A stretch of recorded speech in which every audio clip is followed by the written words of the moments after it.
Welcome my dear students to our last video. This is our last video of the semester. Bienvenidos mis queridos estudiantes a este último video del semestre.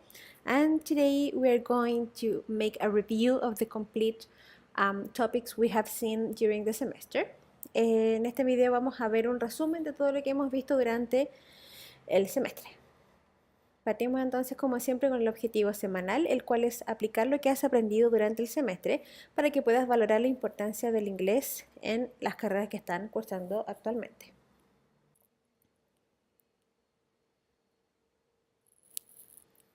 ¿De qué me sirve todo lo que hemos visto durante todo el semestre? Bueno, saber inglés y obtener una certificación internacional te ayudará a obtener mejores trabajos. Podrás además estudiar en el extranjero o quizás obtener un aumento de sueldo. También podrías trabajar en el extranjero. Vamos entonces con las reglas de puntuación, Punctuation Rules.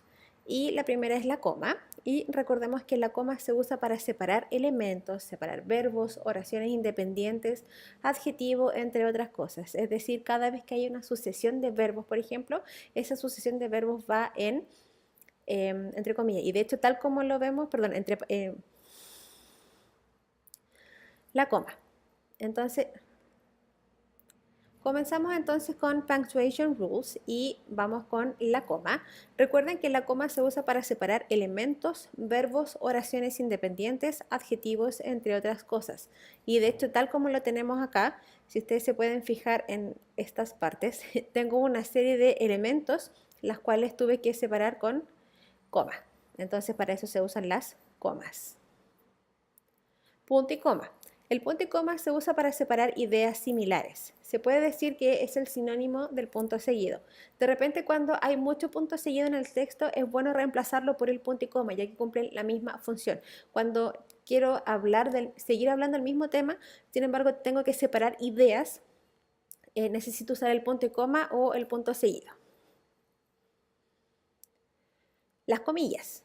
Las comillas se usan para citar de manera literal o destacar alguna palabra. Por ejemplo, cuando ustedes en las tesis o en trabajo de investigación citan algún contenido que extrajeron de internet, esa cita literal, es decir, copiar y pegar, esa cita se hace entre comillas. Y, por ejemplo, cuando ustedes quieran, no sé, enfatizar alguna palabra, siempre se usan las comillas para poder hacer énfasis o destacar esa palabra. El apóstrofe. Se usa para contraer dos palabras en una sola o para indicar posesión, como por ejemplo todas las veces que ustedes escriben, no lo sé, do not, y la contraen y solamente decimos don't. Lo mismo con has not, se contrae y queda como hasn't, y la comilla en este caso, o el apóstrofe, perdón, el apóstrofe va entre la N y la T. ¿Ya? Ahí se unen dos palabras y usamos el apóstrofe para unir esas dos palabras y formar solo una contracción. Y en el caso de indicar posesión, esto quiere decir, por ejemplo, cuando tengo, no sé, quiero decir que el computador pertenece a Sofía, debo decir Sofía's computer, Sofía's computer. Entonces, ese final va Sofía, apóstrofe y la S. ¿Ya? Eso se refiere con la posesión, el computador de Sofía. Vamos ahora entonces con el colon, y el colon son los dos puntos, y el colon se usa para introducir una oración o un elemento. Es, por ejemplo, cuando estamos haciendo oraciones y de repente están nombrando algún texto con algunas cosas que van a introducir, y esas cosas que se introducen, no sé, por ejemplo, pueden decir, a continuación daremos a conocer los mejores aspectos de X tecnología, dos puntos, y empiezan a enumerar las tecnologías. Entonces, para eso sirve el colon. El paréntesis. El paréntesis se usa para separar información que no es relevante del texto, es decir, que añade información, pero que si quitamos esa información, el texto queda exactamente igual, no pierde coherencia. Por ejemplo, si yo digo Costanera Center, the tallest building in Santiago, is located in Providencia. Entonces, la parte que yo dije de que que es el edificio más alto de Santiago, esa parte debe ir entre paréntesis, y eso en realidad no difiere del contexto de que está localizado en Providencia, sino que simplemente estoy añadiendo una información extra que tiene que ver con el texto, pero no es relevante, ¿ya? Vamos con los dashes. y se usan para agregar información no relevante a un texto y son de carácter informal. Bueno, de hecho los dashes son sinónimos del paréntesis, entonces de repente pueden usar paréntesis, pueden usar dashes para agregar información relevante, etc. Sin embargo, cuidado cuando estén escribiendo textos académicos o textos muy formales, ya que en textos formales solamente se usan los paréntesis, los dashes son de carácter informal. Vamos con el hyphen. El hyphen se usa para unir dos palabras y formar un concepto totalmente nuevo. Por ejemplo, la palabra make up, que significa maquillaje, está unida por un hyphen. ¿Por qué? Porque make up sin el hyphen es un phrasal verb que significa inventar. Entonces, con el hyphen adquiere un nuevo significado que es maquillaje. ¿Ya? Para eso sirve el hyphen. Muy bien, continuamos ahora con las reading techniques. Recuerden que existen 4 reading techniques, que es el skimming, scanning, intensive reading y extensive reading. En el caso de skimming, recuerde que es solamente echar una mirada rápida al texto, leer quizás los títulos, subtítulos y las imágenes. Pero aparte de eso, nada más. Es simplemente para tratar de obtener alguna información general del texto. En el caso del scanning, el scanning es ya cuando pasan sus ojos rápidamente a través de las líneas tratando de leer o buscar información de manera rápida. También es súper bueno leer introducciones o conclusiones y también mirar los dibujos si es que existen. El intensive reading, recuerden que es cuando ya realizo una lectura más detallada, pero tengo que tener un objetivo en mente. Es decir, por ejemplo, cuando están haciendo ejercicios de comprensión lectora en donde tienen que responder preguntas relacionadas al texto, se usa primero skimming para ver de qué se trata el texto, luego usamos el scanning para ver quizás dónde puedo encontrar la información que me están solicitando, y luego el intensive reading tengo que leer cuando ya encontré lo que me están solicitando. Tengo que usar el intensive reading para poder contestar esa pregunta. Es decir, el objetivo está ahí. Ya me hacen una pregunta y ese es mi objetivo. Tengo que responder esa pregunta. Y finalmente tenemos el extensive reading, el cual es la lectura que realizamos por gusto. Esa lectura que es, por ejemplo, de nuestro autor favorito, de nuestra saga favorita, y que no tenemos ningún objetivo en mente para leer el libro, sino que simplemente por gusto. Vamos ahora con Reading Comprehension, que va muy ligado con lo que vimos recién, que eran las Reading Techniques. Y la comprensión lectora es entender lo que se está leyendo para poder realizar resúmenes o contestar preguntas relacionadas al texto. Entonces, para que a ustedes se les sea más fácil realizar la comprensión lectora, deben seguir los pasos que vimos anteriormente, que son skimming, el scanning y finalmente el intensive reading. Seguimos entonces con el parafraseo. Y recuerden que parafrasear es presentar información que has leído o investigado con tus propias palabras, manteniendo la idea principal del autor. Yo mantuve de los videos anteriores, mantuve esta imagen de keep calm and carry on, que significa relájate y sigue adelante. Y parafraseado al lado dice stay relaxed and keep going. Lo mismo, relájate y sigue adelante. Entonces, la idea del parafraseo es mantener la idea principal de lo que estamos parafraseando, pero cambiar las palabras, sino que, más que cambiar las palabras, es expresarlo con nuestras propias palabras.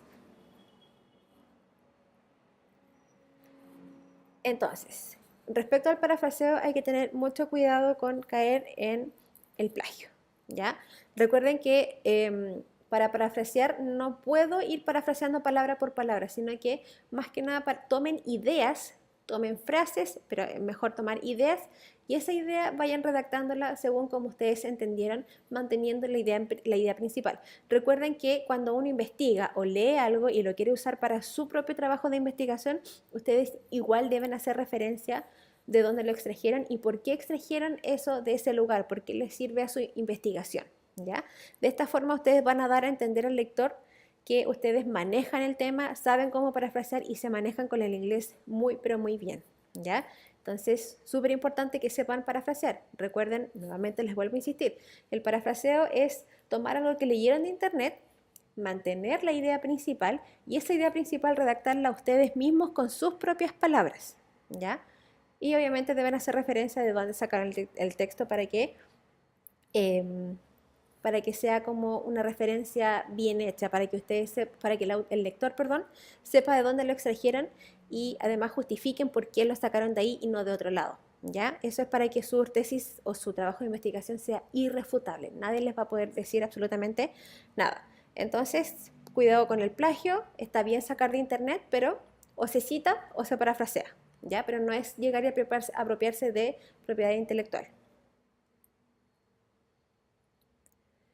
Continuamos con los ensayos. Los ensayos se usan para probar o reafirmar una posición respecto a un tema en específico y se puede visualizar el punto de vista del autor desde la introducción. ¿Ya? Recuerden que para crear ensayos necesitamos ciertos pasos.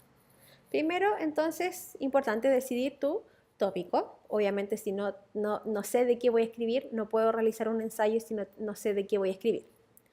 Luego, número 2, prepara un diagrama de tus ideas, es decir, haz un punteo de ideas, o haz un orden de dónde vas a colocar tus ideas.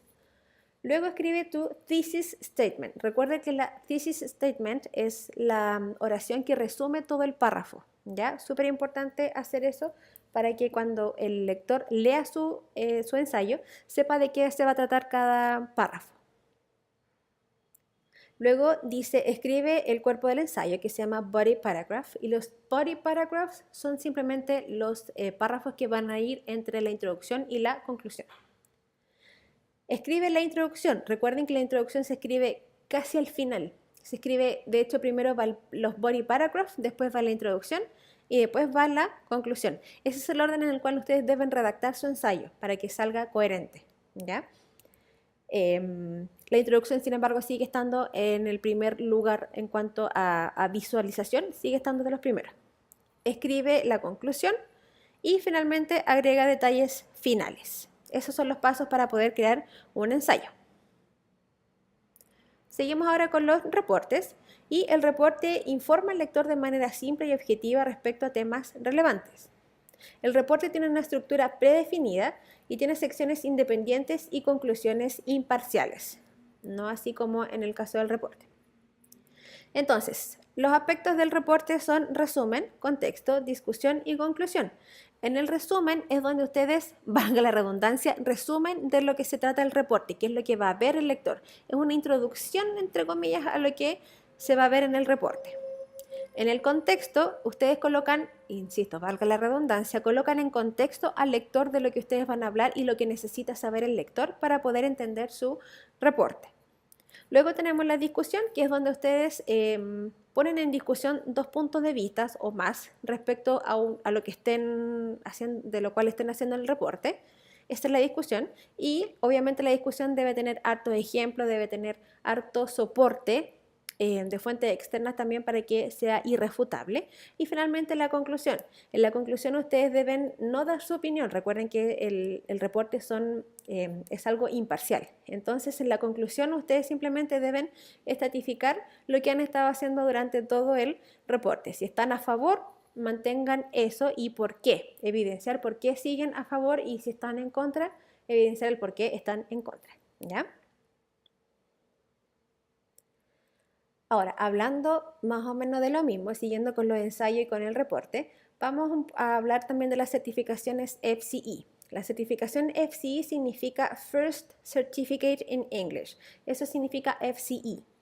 Y es una certificación para obtener el nivel ALTE B2. Recuerden que de acuerdo al Common European Framework, que es el marco común europeo, que es el que mide todo lo que son los temas de inglés, todo lo que son los temas de idiomas a nivel mundial, hay 6 niveles de inglés que van desde el A1 hasta el C1. Si ustedes rinden la certificación FCE y obtienen el puntaje que se requiere,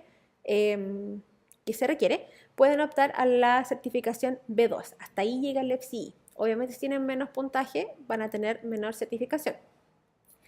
El nivel B2 en todo caso les permite a ustedes poder viajar al extranjero, poder estudiar, poder trabajar en el extranjero. De hecho, cuando ustedes, si es que en alguna vez lo requieren, y sería súper bueno, opten a una beca de esas que son para estudiar en el extranjero, les van a pedir este nivel, el nivel B2, ¿ya? Entonces, es algo que requiere preparación, es una prueba que mide un nivel de inglés bastante, bastante avanzado. No es difícil de lograr, pero sí requiere que manejen distintos vocabularios, la gramática, que sepan comunicarse de manera autónoma. Y además, el nivel B2 también prueba que puedes manejar, tal como les dije recién, el idioma de manera autónoma, es decir, que no necesitan ayuda de diccionarios para poder comunicarse, ni tampoco de traductores. Los componentes del FCI. En realidad los componentes del FCI son 4. Está primero entonces la speaking part, que es obviamente la parte hablada, y consta de 4 partes y dura 14 minutos por candidato. Recuerden que en el speaking part van a haber 2 personas adentro, 2 evaluadores, una que va a guiar la certificación y la otra que va a tomar notas para poder evaluar. Y además ustedes tienen que entrar con otra persona. Es decir, y lo malo es que esa persona no la pueden ustedes llevar por la buena onda, porque la conocen, porque se manejan bien con ella, no, sino que eso se arregla en el momento del examen. Después viene la segunda parte, que es un listening part, y también consta de 4 partes y dura 40 minutos aproximadamente. En esta parte ustedes solamente escuchan y tienen que ir completando una serie de actividades referentes a la escucha. Después viene la reading part, que tiene 7 partes y dura 1 hora y 15 minutos, una de las partes más largas. Y ahí no solo tienen que leer y responder preguntas, sino que también hay que leer y contestar otra serie de ejercicios. Después viene el writing part, que consta de 2 partes y dura 1 hora y 40 minutos. Esta es la parte más larga y es la parte que vamos a ver más en detalle a continuación. Bien, una de las partes entonces del FCE, la parte escrita, es el ensayo FCE, the FCE Essay. Y la primera parte del examen escrito tiene una pregunta obligatoria y se debe responder a través de un ensayo. En la segunda parte te dan opciones y debes escoger entre escribir un artículo, una carta o un email, un reporte o una reseña. Te van a dar a escoger esos distintos tipos de textos para que tú puedas escribir. Ambas partes, cada una por separado, eso sí, deben escribirla entre 140 y 190 palabras. Ahora, ¿cómo escribir un buen ensayo FCE? Un ensayo FCE sigue la misma estructura de un ensayo común, es decir, lo que vimos hace un par de diapositivas atrás es lo mismo, pero obviamente deben acotar la cantidad de palabras a lo que les exigen en las instrucciones. Entonces, tiene una introducción, la cual debe ser breve, recuerden que tienen cierta cantidad de palabras que cumplir. Tienen sus body paragraph, que no deben ser más de 3, ¿ya? Y finalmente tiene su conclusión, la cual también debe ser breve y se debe volver a exponer la idea principal del texto, ¿ya? Recuerden que para escribir un ensayo FCE también se les evalúa coherencia, cohesión, la gramática, que usen el registro apropiado, es decir, ni muy formal, ni muy extremadamente formal, ni extremadamente informal, sino que un registro neutro, diría yo, ¿ya? Y también recuerden que es súper importante que en esta parte de su certificación puedan mostrar lo mejor de ustedes, es decir, usar las palabras quizás más rebuscadas que ustedes conozcan, palabras que no son comunes, esas son las que deben usar en este tipo de ensayo. ¿Por qué? Porque así es la única forma de mostrar que ustedes se manejan con el inglés. Y, por ejemplo, no sobreusar algunas cosas. Por ejemplo, si ustedes extraen palabras o vocabulario de las ideas que les dan para hacer el ensayo FCE, la idea es que no sobreusen esas palabras. Por ejemplo, si están hablando de tecnología, no usen tecnología cada rato. Pueden usar tecnologías educativas, pueden utilizar sinónimos, pueden decir, no lo sé, los avances en tecnologías, pero no siempre usar la misma palabra, sino hay que ir usando sinónimos, ¿ya? Y sobre todo eso, la idea es que lo apliquen también con los conectores. Súper importante los conectores. Ahora, recordemos que otro de los puntos que deben también redactar en la parte escrita del FCE es el artículo. Y un artículo es una conversación directa con el lector, es decir, ustedes le hablan directamente al lector, no indirectamente. Debe ser atractivo e interesante para el lector, entonces esto significa que tiene que ser coherente y cohesionado, vale decir que las ideas deben tener un orden lógico. debe ser fácil de leer, es decir, lo mismo, debe seguir una secuencia lógica para que el lector vaya entendiendo las ideas que ustedes están mostrando. Y finalmente dice, escribe un buen final a tu artículo. En el caso de los artículos, es casi como vender un producto. Cuando ustedes ofrecen algo y quieren convencer a alguien de que ese es el mejor artículo, o perdón, en este caso ese es el mejor producto, para eso es el artículo. Hasta acá entonces nuestro video. Recuerden, como siempre, muy importante leer su síntesis. Ya como este es el último video, recuerden entonces repasar toda la síntesis.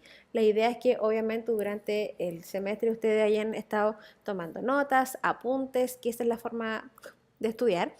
Espero que lo hayan hecho, porque si no, después estudiar todo a última hora es imposible.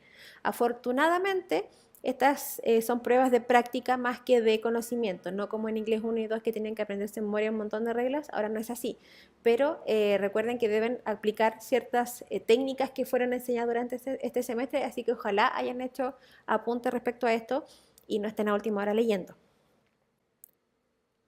Usa el foro entonces para realizar preguntas si es que tienes dudas. Recuerden que esta ya es la última instancia para poder hacer preguntas antes de la prueba. Hinchen a la profe, molesten a la profe para que les resuelva sus dudas, porque yo sé que ella tiene la mejor disposición. Así que no tengan miedo de preguntar. Y finalmente, haz tus ejercicios. Esto es todo entonces, y see you in the next online class, que espero que sea ya en el próximo curso en un nivel más avanzado. Que estén muy bien y cuídense mucho, y ha sido un gusto como siempre volver a hacer estos videos para ustedes. Bye bye.